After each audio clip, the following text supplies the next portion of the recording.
Gaël, l'ambiance était folle du début à la fin.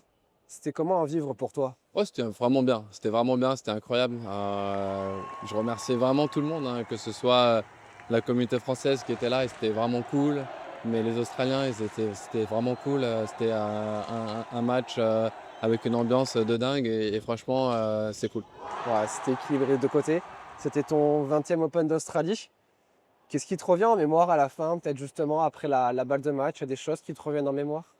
Pas tout de suite, je sais plus là un petit peu après, là, comme j'ai dit en premier quand on m'a posé là un petit peu les questions, c'est la première fois que je suis venu ici, tu vois, en 2003.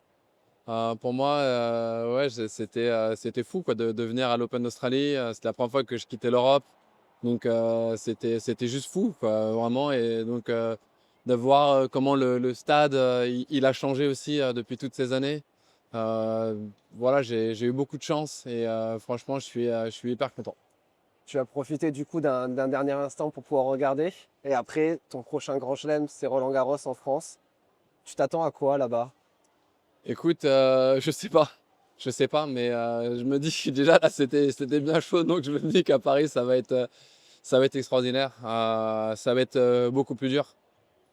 Beaucoup plus d'émotions. C'est quelque chose de différent forcément Paris. Donc je préfère pas encore y penser vraiment, mais j'ai hâte d'y être. Super. Merci beaucoup, Gaël. Yes. Merci à toi.